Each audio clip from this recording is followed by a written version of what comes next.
नमस्कार दोस्तों, political JRF अड्डा के इस चैनल पर आप सबका स्वागत है। पिछले सप्ताह 13 अक्टूबर 2025 को मेरा PhD का फाइनल वाइवा पूरा हुआ। PhD वाइवा पूरा होने का मतलब क्या है? इस वीडियो में आप लोगों को PhD एडमिशन से लेकर सबमिशन तक की सारी जानकारी दी जाएगी। देखिए, PhD वाइवा का मतलब ये होता है कि PhD में जो फाइनल हम लोग सबमिट करने जाते हैं तो 3 चरण होते हैं। पहला प्री सबमिशन होता है। प्री सबमिशन से मतलब ये होता है कि आप थीसिस जमा करने वाले हैं, विभाग के सामने आप रखेंगे और बताएंगे कि विभाग में बताया जाएगा कि अपनी ये कमियां हैं, इसको सुधार करिए। और उसके बाद दूसरा चरण ये होता है कि आप थीसिस जमा करते हैं, अपनी थीसिस बाइंड करा कर जमा की जाती है। उसके बाद थीसिस दो जो एक्सपर्ट होते हैं एक्सटर्नल, उनके पास थीसिस चेक होने के लिए जाती है। और उसके बाद जब वो लोग रिपोर्ट दे देते हैं, फिर जो है लास्ट में फाइनल वाइवा होता है। फाइनल वाइवा होने के बाद PhD की डिग्री पूरी मानी जाती है और डॉक्टर नाम लगाया जा सकता है। तो ये मैंने सोचा कि इस पूरी जर्नी को एक वीडियो के माध्यम से आप लोगों को बताई जाए, ताकि PhD में एडमिशन कैसे होता है और सबमिशन कैसे होता है, बीच में जो यात्रा रहती है, फॉर्मल इनफॉर्मल दोनों हम बताएंगे आप लोगों को, ताकि आप लोगों को भी समझ में आ सके। और एक बेहतरीन, जैसे क्या है कि बड़े बड़े लोग किताब लिखते हैं, अपनी आत्मकथा लिखते हैं, कोई वेब सीरीज बनवाता है। हमारे पास इतनी क्षमता नहीं है, तो मैं आप लोगों को वीडियो के माध्यम से एक कहानी प्रस्तुत करना चाहता हूँ। आप लोगों को एक रोचक घटना बताता हूँ। करीब 2020 कोरोना के बाद का समय था, धनतेरस का वो दिन था। शाम को करीब 5-6 बजे मेरे अकाउंट में एक साथ 3,01,000 रुपये JRF के पहली बार क्रेडिटेड होते हैं। इतनी धनराशि जो है पहली बार मेरे अकाउंट में आती है, तो खुशी किस प्रकार की थी इसको बता पाना थोड़ा सा दुविधा में, क्योंकि क्या था कि मुझे जो कुछ भी चाहिए होता था वो पहले भी मिल जाता था। तो ऐसा नहीं था कि मैं बहुत परम प्रसन्न हो गया था और मेरे पैर ज़मीन पे नहीं टिक रहे थे। कुल मिला के ये था कि बढ़िया। PhD में मेरा एडमिशन 2019 से हुआ था। कैसे फॉर्म आया और कब एडमिशन हुआ, कितना मेरी रैंक आई थी, JRF कब निकला, और सारी चीज़ें मैं बताऊंगा। लेकिन पहले जब मैं MA में था 2018 में, BHU से मेरा BA में रहा है। उसके बाद ये था कि क्या किया जाए आगे। तो उसके लिए हमारा जो रूम पार्टनर हुआ करते थे यशस्वी जी, उनका PCS मेंस हो देते थे। हम लोग जब MA में थे तो वो PCS मेंस दिया करते थे, इलाहाबाद से रहकर तैयारी करके। तो ये था कि नहीं, मैं था और विजय शंकर, हम दोनों के मन में हुआ कि चलते हैं इलाहाबाद और IAS PCS की तैयारी करते हैं। इलाहाबाद जाने के लिए लोग पैसेंजर से निकलते थे और बनारस से रामबाग स्टेशन की तरफ बढ़ते थे। इस दौरान ये था कि पहली बार मैंने विदाउट टिकट की भी ट्रेन की यात्रा की, विजय शंकर के सौजन्य से। 2019 में जब मेरी PhD हुई, उससे 1 साल पहले मैंने तैयारी किया वहाँ पर। और ये जो तैयारी का सिलसिला इलाहाबाद में रहा, वो ऐसा रहा कि एक महीने के अंतराल पर मैंने 3-4 कमरे चेंज किए, क्योंकि कहीं कुछ समस्या तो कहीं कुछ समस्या, खाना बनाने की समस्या और पानी लाने की समस्या और अनेक प्रकार की जो प्रॉब्लम्स रहती है वो फेस करना पड़ा। और इसके बाद पहले जॉनसनगंज में रहते थे, उसके बाद राजापुर में गए, फिर राजापुर से अलग जगह। तो ये सब जो चीज़ें थी ये मेंटेन हुई, लेकिन जो तैयारी थी अब PCS की तरफ ही देखना था। ये मेरा ख़त्म हो गया था कि नेट JRF की तैयारी, बस एग्ज़ाम देना है लेकिन करना नहीं है। तो इस तरह का माहौल हुआ करता था। जो भी AIS में जो टेस्ट होते थे उसमें मेरा टॉप 5 में ही रैंकिंग आता था। यानी कहने का मतलब ये है कि तैयारी तेज़ी से चल रही थी। और इस बीच कन्वोकेशन भी हुआ था BHU में, वहाँ पे भी हम लोग गए थे। फिर उसके बाद जो नेट JRF का दिसंबर साइकिल का एग्ज़ाम होता है उसको भी दिए, लेकिन उसमें क्या है कि 1 नंबर से JRF मेरा रह गया, यानी नेट ही हुआ था। फिर तैयारी ये हुआ कि IAS PCS की ही करनी है और उसी में हम करते गए। एग्ज़ाम मई और जून में नेट JRF का था, इलाहाबाद का क्रेट का एग्ज़ाम था।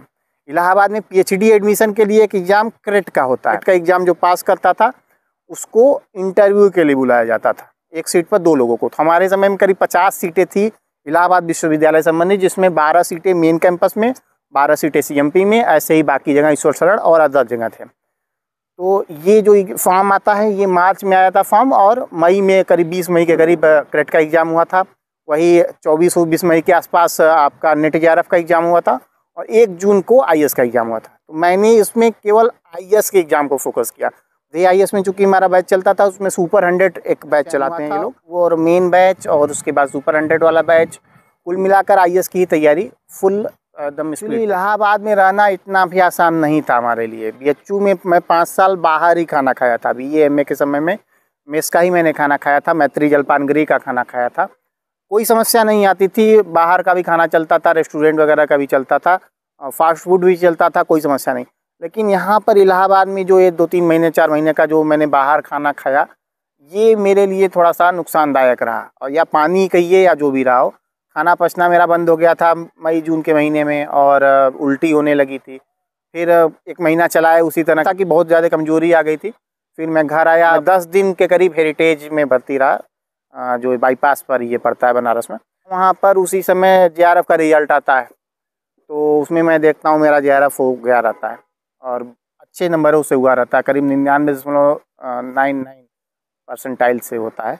तो मैं देखकर प्रसन्नता क्या और दुखी होना क्या, बस देख के हाँ सही है।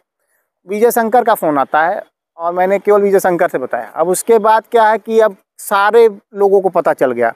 विजय शंकर का भी उस बार JRF हो चुका था। क्रेट का रिजल्ट आया, और इससे पहले मैं बताऊँ IAS में मेरा करीब 80 नंबर आए थे, प्री नहीं हो पाया था मेरा, उस बार 90 के करीब गई थी कट ऑफ। तो देखिए यहाँ पर क्रेट के बारे में मैं बताता हूँ। क्रेट का भी रिजल्ट आया तो उसमें मेरा 2nd रैंक आया थी। पहला रैंक जो था वो हमारी BHU की मेरी सीनियर थी अनुश्री दी, उनका था, और दूसरे रैंक पर मेरा था। अब मेन कैंपस में 6 सीटें जनरल की थी। आने के बाद CMP चंदन सर थे, तो उनके पास मैं गया, क्योंकि BHU में BA के दौरान और MA के दौरान भी IGP की मुझे उन्होंने पढ़ाया था। तो मैं उनसे गया, सलाह लिया कि सर कैसे सिनॉप्सिस बनाना रहता है। देखिए PhD में एडमिशन के लिए सिनॉप्सिस बना, जो इंटरव्यू होता है वो आपके सिनॉप्सिस पे होता है। सिनॉप्सिस का मतलब ये होता है कि इस टॉपिक पे मैं PhD करने वाला हूँ, उस टॉपिक पर क्या प्रस्तावना, क्या हाइपोथेसिस, क्या रिसर्च प्रॉब्लम देना, बताना रहता है कि हम इस टॉपिक पे PhD करना चाहते हैं, हमारी हाइपोथेसिस ये है और रिसर्च प्रॉब्लम ये है, और मैं इसमें इस विधि से रिसर्च करना चाहता हूँ। सिनॉप्सिस में पूरा यही सब रहता है। तो अब मैं पता करने के लिए यहाँ पर आया, तो ये हुआ कि IGP पे करना है, IR पे, हम जो पॉलिटिकल साइंस के सब्जेक्ट में यही सब मेन चीज़ें रहती हैं, इस पर PhD लोग करते हैं। तो ये हुआ कि नहीं, गवर्नमेंट एंड पॉलिटिक्स पे ही रिसर्च करेंगे। तो गवर्नमेंट और पॉलिटिक्स में जो है पंचायती राज पे भारी मात्रा में रिसर्च हुए थे, तो पंचायती राज हमने टॉपिक नहीं लिया। चंदन सर से पूछे तो उन्होंने कहा कि पेशा पे कर लो, लेकिन पेशा मुझे चूँकि थोड़ा सा अच्छा नहीं लगा, तो मैंने उस पर एक देश एक चुनाव पे मैंने अपना सिनॉप्सिस बनाया। इसके बाद मेरा इंटरव्यू हुआ। इंटरव्यू जब रिजल्ट आया, तो रिजल्ट में मेरा CMP में हुआ। 6 सीटें जनरल की कैंपस में हुआ करती थी, और उसके बाद CMP का ही नंबर आता था, तो CMP में मेरा एडमिशन हुआ। हालांकि इस बात का मुझे कष्ट नहीं है, बल्कि ये था कि मेरे लिए अच्छा ही था, क्योंकि जो हमारे सुपरवाइज़र जो मिले, वो कहीं ना कहीं मैं मानता हूँ कि मेरे जीवन में बेस्ट सुपरवाइज़र के रूप में रहे हैं। देखिए क्या होता है कि जीवन में अगर सोचते हैं कि इस समय हमारे लिए अच्छी चीज़ है, लेकिन वो चीज़ आपके लिए अच्छी नहीं होती है। अच्छी जो होती है वो आपको ज़रूर मिलती है, ईश्वर आपके लिए सोच के रखे होते हैं। तो यही था कि मेरा एडमिशन CMP में हुआ, और मैं जब आज 5 साल बाद इसका अपना मूल्यांकन करता हूँ, तो ये पाता हूँ कहीं ना कहीं मेरे लिए बहुत ही अच्छा था। तो ये सब प्रक्रिया जो है सितंबर तक हो गई थी, और उसके बाद हालांकि मैंने बोला सर से कि ऐसा है कि सब्जेक्ट में जो अपना PhD टॉपिक है वो चेंज करना चाहता हूँ। तो उसके बाद उन्होंने खुद मुझे 1-2 टॉपिक बताए, और और मैंने ये टॉपिक लिया, सिनॉप्सिस बनाया। मुझे चूँकि मुंबई जाने के लिए भैया रहते हैं, भैया भाभी और दादाजी मेरे, तो उनके साथ मुझे मुंबई आने के लिए टिकट मैंने करा चुका था। तो इसलिए क्या था कि सिनॉप्सिस लिखकर सर को दिया, और उसके बाद मैं मुंबई चला गया। मुंबई से जब आया तो भी यहाँ पर क्या है कि RDC की प्रक्रिया नहीं हुई थी, यानी मेरा PhD में एडमिशन अभी शुरू नहीं हुआ था। ये सारी चीज़ें आपका 15 अक्टूबर तक हो गई थी, लेकिन अभी अक्टूबर बीता, नवंबर बीता, दिसंबर बीता, दिसंबर 2019 बीत चुके थे, और मेरा PhD में एडमिशन नहीं हुआ था, यानी RDC नहीं हुई थी। जबकि जो मेन कैंपस वाले लोग थे उनकी RDC करीब 3 नवंबर को हो चुकी थी। तो जनवरी में हम लोग आते हैं, और हम लोगों ने ये तय किया कि कुछ प्रयास किया जाए, आंदोलन वगैरह किया जाए। तो उसके लिए अरविंद भैया थे, महेंद्र भैया से मेरी पहली मुलाकात हुई। महेंद्र भैया जो व्यक्ति हैं वो मतलब मुझसे मिले और उसके बाद मेरे कब घनिष्ठ मित्र बन गए और भी गई उनके साथ। कहने का अभिप्राय ये है। तो अकेला भी गिर गए, खुद भी संभल सकता हूँ मैं। तो वहाँ से हम लोगों ने एक बार आंदोलन किया और फाइनली जनवरी 2020 में हम लोग की आरडीसी हुई। हम लोगों को पता चला कि आरडीसी हो गई। तो ये थी हमारी एडमिशन की कहानी। वीडियो में आपने जाना कि मेरा इस अखंड भूमि प्रयागराज पर कैसे आगमन हुआ और कैसे 1 साल तैयारी हुई और फिर किस प्रकार से जेआरएफ निकला, किस प्रकार से करेक्ट के जरिए मेरा पीएचडी में एडमिशन हुआ। अब यहाँ तक एडमिशन हो गया है। अब अगले जो वीडियो आप लोग को बनाया जाएगा उसमें पीएचडी की शुरुआत कैसे हुई, कोरोना आया, फिर उसमें कैसे कैसे क्या हुआ और क्यों क्या लगा। जो बहुत ही इंटरेस्टिंग चीज़ें हैं वो उसको मैं रिवील नहीं करना चाहता हूँ, क्योंकि वो जब आप लोग जानेंगे तभी आप लोगों को अच्छा लगेगा। तो वीडियो देखने के लिए बहुत बहुत धन्यवाद। अगला भी जरूर देखिएगा। जल्द वो भी वीडियो हम प्रयास करेंगे। इस वीडियो का जैसा रिएक्शन रहेगा उसको देखकर अगला भी वीडियो जल्द ही हम लाने का प्रयास करेंगे। बहुत बहुत धन्यवाद।